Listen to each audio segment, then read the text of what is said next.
Now says it has identified places along the border where it could start building that wall. You know, a good chunk of it has a wall already in place, or the beginnings of it, especially along the Southern California border. So it's not as if something isn't there already. But the Federation for American Immigration Reform, Stein, says it is needed regardless. Dan, very good to have you. You know, all of this comes on the same day we're learning the administration is pushing 10,000 new ICE officials to do, I guess, what that wall should be doing and cracking down on criminal illegals who are already here. Is this 1-2 effort, or whatever you want to call it, part of a new tone in Washington? Well, thanks for having me. Neil, look, these are complementary efforts. The wall is a powerful symbol. It tells people all across the world, don't even try. Whereas putting ICE agents, Border Patrol agents, both and the interior border, that's a process of trying to put in place these very powerful tools. Look, since 1996, Congress gave the president a whole lot of very powerful tools.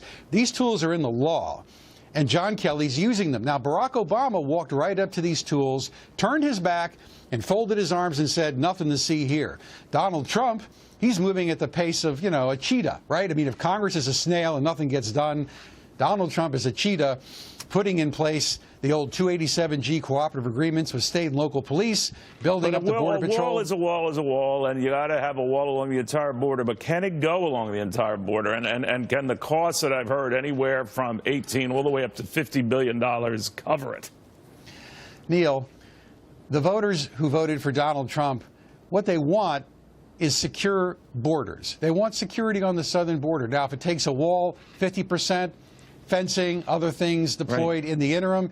What they care about is they want illegal immigration stopped. And nobody's going to quibble over the trifles of whether it's concrete, you know, or brick, or, you know, made of mosaic tiles. But they will quibble over the price, right? I know the argument seems to be the Mexicans are going to find a way, whether they like it or not, to pay for this. But is that a moot point in the scheme of things? Well, one of the things in this Kelly memo is they're reviewing all forms of aid that go to Mexico in one form or another. So clearly Donald Trump is taking a look at all the leverage, all the incentives he has to get the Mexicans to cooperate and help pay for the wall. And as I've said before, you know, it's in our interest and Mexico's interest to clean up the cartels and the corruption along that border.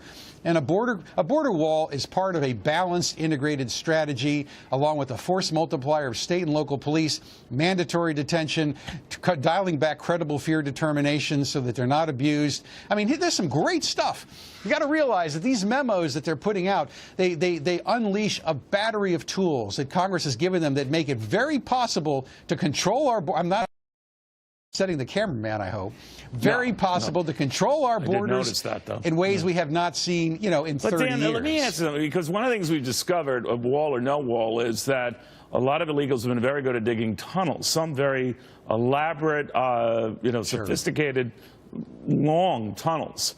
How would a wall stop that? Wouldn't it encourage that behavior? And wouldn't you need even more agents along the line to watch out for just that sort of thing?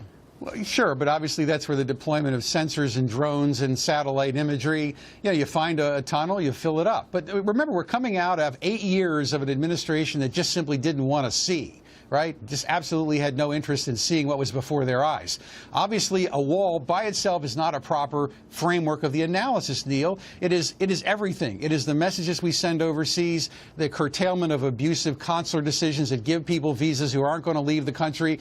It's interior control, state and local cooperation, you know, credible fear determinations and mandatory detention. It's all possible because Congress has given the president all these fabulous tools, including funding of structures along the border. Donald Trump understands that he's got great tools, great power. He's got a great guy in John Kelly.